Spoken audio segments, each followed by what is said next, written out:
Hello guys, स्वागत है आपका इस वीडियो में। इस वीडियो में हम क्लास 11 के हिंदी का प्रथम अध्याय पूछ की रात शीर्षक कहानी का प्रश्न संख्या 11 से 13 तक करेंगे। इससे पहले का प्रश्न हमने पार्ट 1 और 2 में कर लिया है। तो आइए इस पार्ट के प्रश्न को सॉल्व करते हैं 11 से 13 तक। तो चलिए शुरू करते हैं। प्रश्न संख्या 11 है, हल्कू और मुन्नी दोनों के चरित्र की विशेषता बताएं। आपको इन दोनों में से अधिक महत्वपूर्ण कौन लगा?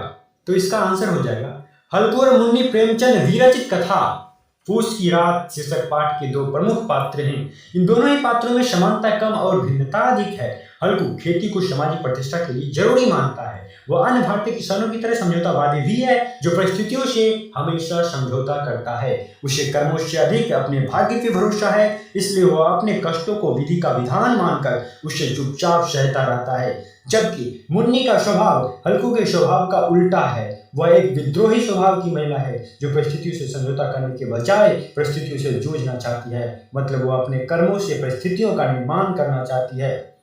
वह हल्कू की तरह झूठी प्रशंसा को पसंद नहीं करती है। मुन्नी ऐसी खेती भी नहीं करना चाहती जिससे ना तो पेट भर अन्न मिलता हो और ना ही तन के लिए कपड़े।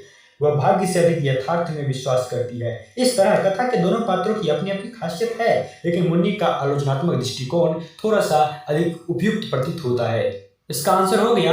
अब देखते हैं प्रश्न संख्या 12वां प्रश्न है, यह कहानी भारतीय किसानों के मजदूर बनने की त्रासदी की ओर संकेत करती है। कहानी के आधार पर स्पष्ट करें। इसके उत्तर में आप लिखेंगे, प्रस्तुत पूछ की रात शीर्षक कहानी में भारतीय किसानों के मजदूर बनने की त्रासदी का बड़ा ही सजीव वर्णन मिलता है। इस कहानी का पात्र हल्कू एक गरीब किसान है, जो अपने ही खेत पर जी-तोड़ मेहनत करता है। फिर भी खेती से उसे ना तो भरपेट अन्न और ना ही तन ढकने के लिए कपड़े का इंतजाम हो पाता है। पूछ की सर्द भरी रात को गुजारने के लिए वह एक कंबल खरीदना चाहता है। इसके लिए मुश्किल से 3 रुपए जमा करके रखता है, लेकिन सहना के दबाव में वह कंबल के पैसे उसे दे देता है। वह बिना कंबल ही पूछ की सर्द भरी रात में खेती की रखवाली करता है। अंत में अजीज आकर खेती की जगह मजदूरी करना तय करता है, ताकि कम से कम उसे ना तो सेना का रौब सहना पड़ेगा और कंबल की बिना पूछ की रात में खेती की रखवाली ही करनी पड़ेगी। हल्कू का यह निर्णय उसके मानसिक अवसाद को बताता है। इस प्रकार यह कहानी भारतीय किसानों के मजदूर बनने की त्रासदी की ओर संकेत करता है। इस तरह से इसका उत्तर भी हो गया। अब देखते हैं आज का अंतिम प्रश्न, प्रश्न संख्या 13। यह प्रश्न कुछ इस प्रकार है, पूछ की रात कहानी में जबरा एक प्रमुख पात्र है, कहानी में उसका क्या महत्व है? इसका आंसर होगा, पूछ की रात कहानी में हल्कू और मुन्नी के अतिरिक्त एक प्रमुख पात्र जबरा कुत्ता है।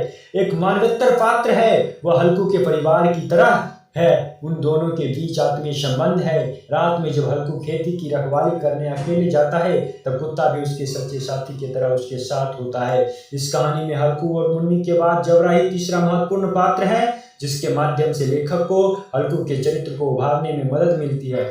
यदि कथा में जबरा नहीं होता तो शायद हल्कू के चरित्र का इतना सुंदर वर्णन नहीं हो पाता। खेत की मेड़ पर हल्कू और जबरा के बीच हुए संवाद स्वाभाविक और मर्मस्पर्शी है। जबरा के बिना संभव है कि कहानी अपने प्रयोजन में सफल नहीं हो पाती, अर्थात कहानी में महत्वपूर्ण पात्र है। अर्थात जबरा जो है वह कहानी में महत्वपूर्ण पात्र है। इस तरह से हमने आज की वीडियो में प्रश्न संख्या 11 से 13 तक कर लिया। उम्मीद है कि आपको यह समझ आया होगा। आपसे एक छोटी सी रिक्वेस्ट है कि वीडियो को लाइक करें, शेयर करें और चैनल सब्सक्राइब कर बेल नोटिफिकेशन को ऑल सेट जरूर कर दें। आज के लिए इतना ही, तो मिलते हैं अगले वीडियो में। तब तक के लिए बाय बाय।